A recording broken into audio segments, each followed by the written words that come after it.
Queridos irmãos e amigos que participam do projeto Minha Família Fazendo Missões, a paz do Senhor Jesus, pela graça de Deus, nós chegamos à lição de número 5 do nosso projeto, cujo título é A Cruz, Prova do Amor de Deus.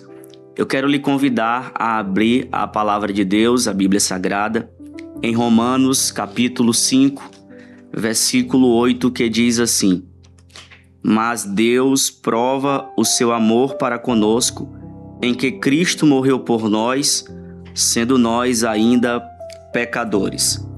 A cruz certamente é um dos símbolos mais marcantes da história humana. A cruz é o símbolo da prova do amor de Deus, pois Jesus Cristo, nosso Senhor, morreu na cruz para nos oferecer salvação, para perdoar-nos dos nossos pecados e para que através da morte dele tenhamos a vida eterna. Glória a Deus.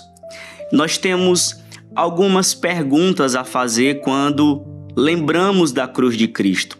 E a primeira pergunta é: por que Jesus Cristo morreu na cruz por nós? E a primeira resposta da prova desse amor é que Jesus morreu na cruz para cumprir o plano redentor do Pai. Todo mundo sabe que Deus criou o homem à sua imagem e semelhança, colocando-o no jardim do Éden, fazendo para o homem uma companheira, e infelizmente este primeiro casal cometeu aquilo que chamamos e que a Bíblia chama de pecado, um rompimento do relacionamento do homem com Deus. E o pecado gerou para o homem consequências terríveis. Desde então, a morte física e a morte eterna foram inauguradas. O homem foi afastado totalmente da presença de Deus. Deus expulsou o homem e a sua esposa do jardim, ali simbolizando esse afastamento, esse rompimento de aliança entre Deus e o homem. Porém, o nosso Deus, ele não é pego de surpresa. Ninguém pode surpreender o nosso Deus. Apesar da desobediência do primeiro casal, Deus, na sua onisciência, já havia estabelecido um plano de redenção para a humanidade. Quando o homem peca no jardim do Éden, o próprio Deus diz que já no futuro haveria um que esmagaria a cabeça da serpente. Gênesis 3, versículo 15. Portanto, o nosso Deus enviou o seu Filho Jesus Cristo para cumprir esse plano redentor. Deus é eterno. E Paulo, escrevendo aos Efésios, no capítulo 1, versículo 4, disse que antes da fundação do mundo, Deus já havia estabelecido esse plano de redenção para a humanidade. Glória a Deus. Em segundo lugar, Deus prova o seu amor para com a humanidade para pagar o preço do pecado. Paulo, escrevendo aos Romanos, disse que o salário do pecado é a morte. O salário do pecado é a morte. Portanto, o pecado estabelece uma dívida, há um preço ali a ser pago. O salário do pecado é a morte. O homem, quando peca, gera uma dívida diante de Deus. Só que tem um detalhe importante: o homem é totalmente incapaz em si mesmo de pagar essa dívida, de quitar essa dívida diante de Deus. Por isso, quando Cristo morre na cruz do Calvário, ele quita uma dívida. Quando ele abre os seus braços e diz: está consumado, significa literalmente está totalmente pago. Paulo, quando escreve a carta aos Colossenses, no capítulo 2, versículo 15, diz que o escrito de dívida foi rasgado. A cédula que sobre nós estava imposta foi rasgada quando Cristo crava na cruz. Portanto, quando Jesus veio ao mundo, morrendo naquela cruz, ele paga a dívida do pecado de toda a humanidade. Glória a Deus. O próprio Cristo disse: está consumado, em João capítulo 19, versículo 30. Portanto, Cristo pagou na cruz a dívida da humanidade quando morre pelos nossos pecados. Terceira resposta para a pergunta: por que Jesus morreu na cruz? Jesus morreu na cruz para nos reconciliar com Deus. Jesus não morreu apenas para oferecer perdão. Jesus não morreu apenas para quitar uma dívida, mas ele morreu para que o rompimento dessa aliança no Jardim do Éden pelo primeiro casal fosse reestabelecido, para que nós hoje, pela sua graça, pudéssemos estar aqui glorificando o nome dele, tendo a certeza que o nosso nome agora está escrito no livro da vida. Jesus nos reconciliou com Deus novamente. A Bíblia afirma que o homem, quando peca, torna-se inimigo de Deus. Então só o homem perfeito, só o próprio Deus encarnado, Jesus Cristo, o nosso Senhor, poderia novamente nos reconciliar com ele mesmo. Então ele morre na cruz para restaurar esse relacionamento que estava quebrado. Louvado seja o nome do Senhor por isso. Então Jesus nos reconcilia, trazendo o relacionamento que o homem precisa ter com Deus. Querido amigo que está nos ouvindo nesse momento, você precisa de Jesus Cristo na sua vida. Você precisa voltar-se para a cruz de Cristo. Você precisa reconhecer que Ele é o seu Senhor. E quem reconhece que tem o Senhor precisa servi-lo.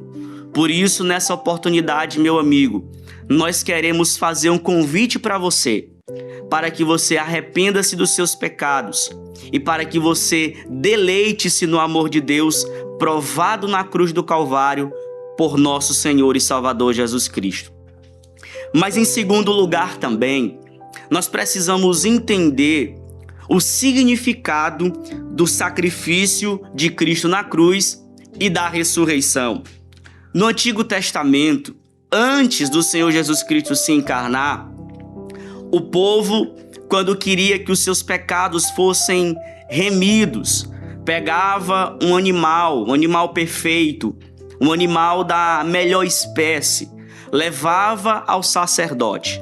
O sacerdote sacrificava aquele animal, aspergia o seu sangue no altar para que o pecado ali fosse pago, para que a dívida ali, naquela ocasião, por aquele pecado específico, fosse remido, para que aquela dívida fosse quitada. Portanto, quando Jesus nasce, ele que é o Cordeiro de Deus, que tira o pecado do mundo, como disse João Batista, ele agora substitui todo aquele ritual do Antigo Testamento. Não há mais necessidade de sacrificar animais. Não há mais necessidade de ter um local específico para fazer isso. Quando Jesus morre na cruz, ele está cumprindo todo o Antigo Testamento. Ele não oferece o animal por nós. Ele mesmo é o Cordeiro perfeito, que tira o pecado do mundo de uma vez por todas. Ninguém mais precisa fazer nada para que o perdão seja oferecido. Jesus já fez isso de uma vez por todas, quando morreu na cruz do Calvário. Mas não somente isso. O nosso Cristo, ele não somente morreu, mas a Bíblia diz nos 4 evangelhos que Jesus Cristo, ao terceiro dia, ressuscitou. Esse é um fato histórico. Embora muitos queiram tentar contrariar, dizer que a Bíblia é uma fábula, dizer que é um conto de homens que estavam alucinados, não. Esse fato é histórico, é verdadeiro, realmente aconteceu. A Bíblia nos dá conta que Jesus Cristo, depois de ressuscitado, apareceu pelo menos a 500 pessoas. Essas 500 pessoas deram prova incontestável que Jesus Cristo ressuscitou. Os discípulos de Cristo viram esse mesmo Cristo subindo aos céus, ascendendo aos céus, de volta para o Pai.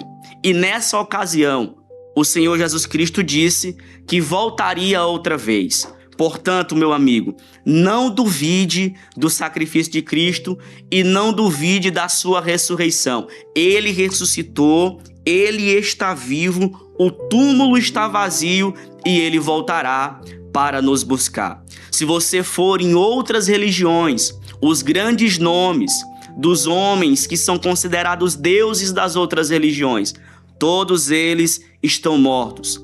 Você ir em qualquer túmulo desses, os seus restos mortais estão lá, preservados pela sua religião. Porém, em Jerusalém, nós temos um túmulo vazio. Jesus Cristo está vivo para todo sempre. Por isso, nós queremos convidar você, em nome de Jesus, que você, ao ouvir essa mensagem, sinta-se tocado pelo amor de Deus. Esse sacrifício, essa ressurreição não foi em vão. Não foi em vão. Não foi para que apenas nós contássemos uma história que aconteceu, mas para que isso tivesse um efeito na nossa vida. Glória a Deus. Para encerrar, nós precisamos fazer uma última pergunta. Como a cruz de Cristo mudou a nossa história? Como a cruz de Cristo muda a nossa história? Essa cruz, esse sacrifício, nos chama a tomar uma decisão.